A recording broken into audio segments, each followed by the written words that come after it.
There is something that happens to certain people early in life. They feel too much. They think too hard. They notice details that nobody else seems to care about. They get lost in ideas for hours. They replay conversations in their heads long after everyone else has moved on. And for a long time, this feels like a problem. It feels like evidence that something is wrong with them. What if those same traits are exactly why some people go on to produce work that nobody else could? This is not a story about turning weakness into strength through willpower. It is not a motivational speech about believing in yourself. It is a genuine investigation into a pattern that researchers, philosophers, and clinicians have noticed for decades. Some of the qualities most associated with suffering, obsessive attention, emotional intensity, rejection sensitivity, divergent thinking, restlessness, overlap significantly with the qualities that drive creative output, original ideas, and professional depth. The overlap is not a coincidence, and understanding why it exists may change how you think about your own mind. Start with the obvious question. Why would a mind that causes suffering also produce insight? The psychologist Elaine Aron spent decades researching what she called high sensitivity. She found that roughly 15 to 20% of the human population processes sensory and emotional information more deeply than average. These individuals notice subtleties in their environment that others miss. They are more easily overwhelmed by stimulation. They feel the weight of other people's emotions acutely. For much of their lives, high sensitivity feels like a disadvantage. The world is too loud, too fast, too harsh. But Aron's research also showed something less often discussed. That same depth of processing, when directed to a meaningful task, produces unusually careful observation, rich pattern recognition, and the ability to notice what is hidden beneath the surface. Sensitivity is not a flaw. It is a sensitivity setting turned to maximum. Whether that maximum creates suffering or insight depends almost entirely on the environment and the direction of attention. Now consider what happens to people who think obsessively. Obsessive thinking is usually described as a symptom, something to manage, reduce, or escape. But look closely at the cognitive mechanism behind it. Obsessive thinking is repetitive, persistent, and difficult to redirect. It circles back to the same subject again and again, regardless of the person's intention. For someone without a meaningful focus, this is genuinely exhausting. The mind spins on social fears, past mistakes, uncertain futures. But redirect that same mechanism towards a problem worth solving, and something unusual happens. The mind begins to work on it continuously, not just during deliberate concentration, but during sleep, during walks, during mundane tasks. The mathematician G.H. Hardy observed that real mathematical insight does not come from sitting at a desk. It comes from a mind that cannot leave the problem alone. The cognitive pattern is identical. The difference is what it is attached to. Psychologist Mihai Csikszentmihalyi spent 30 years studying creative achievement. He interviewed hundreds of artists, scientists, entrepreneurs, musicians, and writers. One of his most consistent findings was that highly creative people reported significant psychological complexity. They often described early lives marked with difficulty, intense emotion, and a sense of not quite fitting in. Many had experienced periods of deep depression or anxiety. Csikszentmihalyi was careful not to romanticize this. He was not saying that suffering produces genius. He was saying that the traits which create suffering in one context appear to be the same traits that make extraordinary focus and creative depth possible in another. The engine is the same. The fuel is the same. The direction is different. This brings us to a concept that deserves more careful examination than it usually receives. Psychologist Kay Redfield Jamieson, who herself lives with bipolar disorder, explored the documented relationship between intense emotional experience and creative output in her research on writers, poets, and artists. She found elevated rates of mood disorders among populations engaged in creative work, but her conclusion was not that suffering is romantically necessary. It was more uncomfortable than that. It was that certain forms of emotional amplification appear to produce both vulnerability to distress and unusual capacity for emotional depth, pattern recognition, and symbolic thinking.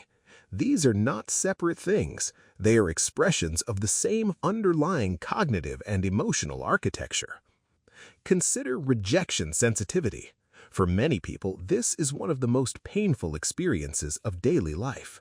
The anticipation of rejection creates anxiety.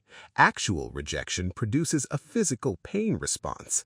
Neuroimaging research has shown that the brain processes social rejection using some of the same pathways it uses to process physical pain. This is not a metaphor. Rejection genuinely hurts.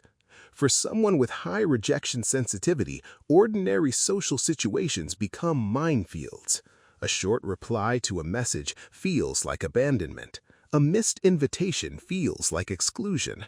The emotional cost is significant. But look at what rejection sensitivity also produces. People with high rejection sensitivity pay extraordinary attention to interpersonal dynamics. They read rooms with unusual accuracy. They are acutely aware of how others feel, what people need, what is going unsaid.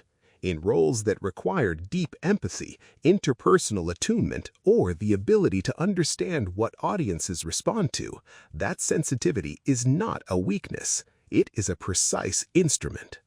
There is an important distinction to make here before going further. None of this means that suffering is good. None of it means that anxiety, depression, trauma, rejection sensitivity, or emotional intensity should be left unaddressed. If these experiences are causing serious harm, they warrant proper support, professional care, and genuine attention. The argument being made here is more specific. It is that the traits beneath the suffering often have a second face, and most people never see the second face because they spend their whole lives trying to eliminate the first one. Psychologist Adam Grant, in his research on originality, found something that challenges the usual model of confident creative action. The people who produce the most original work are not people who have eliminated self-doubt. They are people who have learned to act in spite of it, often because they are constitutionally incapable of leaving a problem alone. The restlessness that others find exhausting in them is exactly what keeps them working when everyone else stops. Grant noted that many highly original thinkers described themselves as chronic worriers, constant overthinkers, and people who see problems everywhere. What distinguishes them is not the absence of these traits. It is that they have found a domain where the traits produce something valuable. This raises the practical question that this video cannot avoid. If these traits have a second face, how do you find it? The first step is specificity. Not all of your traits are assets in all contexts. High sensitivity that makes crowded offices overwhelming may be exactly what makes you an exceptional editor, therapist, musician, or researcher in a quiet, focused environment. Obsessive thinking that ruins your sleep when directed at social anxiety may be the same engine that drives extraordinary depth when directed at a craft. The trait itself is not the variable. The direction and the environment are the variables.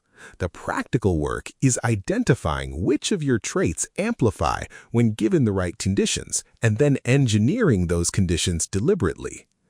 The second step involves what the psychologist Carol Dweck would recognize as a fundamental reframe. Most people who suffer from intense traits spend enormous energy trying to be different, calmer, less sensitive, less obsessive, thicker-skinned. This is sometimes useful and sometimes necessary, but there is a cost to constant self-modification. You can spend so much effort trying not to be who you are that you never discover what who you are is actually capable of. The philosopher Friedrich Nietzsche wrote that one must have chaos within oneself to give birth to a dancing star. He was not recommending chaos as a lifestyle. He was observing that a certain kind of internal intensity, left with somewhere to go, produces something that could not come from a quieter mind. The third step is perhaps the most counterintuitive. Stop treating the trait and its associated suffering as the same thing.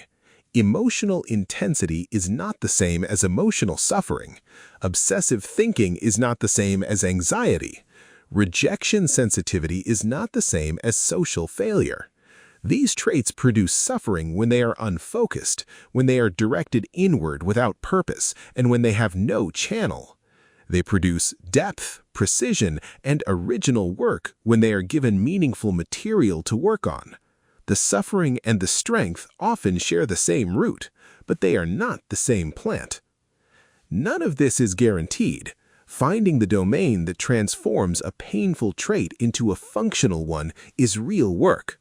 It involves experimentation, failure, and honest self-observation.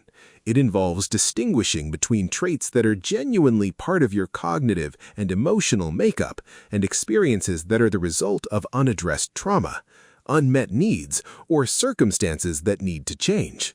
Not every form of suffering contains a hidden gift. Some suffering simply needs to end. But there is a question worth sitting with.